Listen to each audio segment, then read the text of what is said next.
कहा जाता है कि बौद्ध धर्म अपनाने के बाद भी अशोक कई सालों तक राजा के तौर पर अपनी प्रजा की देखभाल करते रहे थे।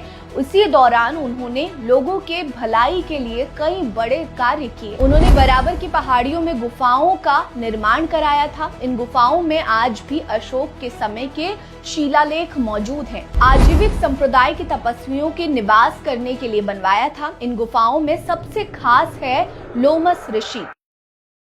एक दौर था जब भारत में बौद्ध धर्म अपने चरम पर था। भारत के सबसे बड़े मगध साम्राज्य के सम्राट ने बौद्ध धर्म को अपना लिया था, लेकिन नास्तिकों को लेकर उनके मन में काफी श्रद्धा थी। जी हाँ, मौर्य काल में भी नास्तिक थे और इसी काल में नास्तिकों का पहला संप्रदाय भी स्थापित हुआ।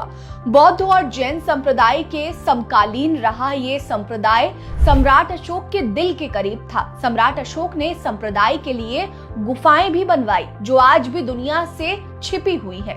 नमस्कार, मेरा नाम है रीटा। आज की इस वीडियो में मैं आपको सम्राट अशोक द्वारा नास्तिकों के लिए बनवाए गए उन गुफाओं के बारे में बताऊंगी जिससे आज भी दुनिया अनजान है। भारत के बाहर अगर बौद्ध धर्म को ले जाने का श्रेय अगर किसी को जाता है तो वो है सम्राट अशोक को। चंद्रगुप्त मौर्य के पोते सम्राट अशोक ही वो शख्स हैं जिन्होंने केवल बौद्ध धर्म अपनाया बल्कि बौद्ध धर्म के प्रचार प्रसार के लिए दुनिया के कई कोनों में भगवान बौद्ध को समर्पित किए गए ऐतिहासिक स्मारक स्थापित किए, स्तूप बनवाए और शिलालेख लिखवाए। उनके द्वारा स्थापित स्तूप और शिलालेख ने बौद्ध धर्म के बारे में जानने में सबसे ज्यादा सहायता की। कहा जाता है कि बौद्ध धर्म अपनाने के बाद भी अशोक कई सालों तक राजा के तौर पर अपनी प्रजा की देखभाल करते रहे थे।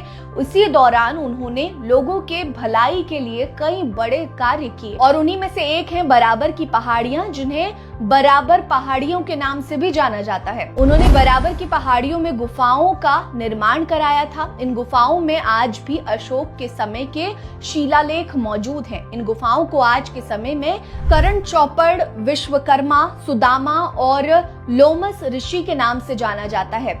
ये गुफाएं बिहार के जहानाबाद जिले में बोध गया में लगभग 40 मील की दूरी पर हैं। गया से इसकी दूरी मात्र 24 किलोमीटर है। ये गुफाएं रॉक कट का बेहतर नमूना है और ग्रेनाइट नक्काशी का जीवित प्रतीक भी है। इतिहासकारों का मानना है कि सम्राट अशोक ने इन गुफाओं को आजीविक संप्रदाय के तपस्वियों के निवास करने के लिए बनवाया था। इन गुफाओं में सबसे खास है लोमस ऋषि। यहाँ एक गुफा का नाम ही लोमस ऋषि है। इसकी नक्काशी काफी बेहतरीन है। इसके अंदर जाने पर ऐसा प्रतीत होता है जैसे आप कांच की चमकदार महल में आ गए हो। सम्राट अशोक के बनवाए इन गुफाओं से करीब 2 किलोमीटर की दूरी पर नागार्जुन गुफाएं हैं जिन्हें अशोक के पोते दशरथ मौर्य ने बनवाया था। इन गुफाओं को सतघर कहा जाता है। सम्राट अशोक ने एक पहाड़ी पर 4 गुफाओं का निर्माण कराया था और दशरथ ने वहीं जुड़वा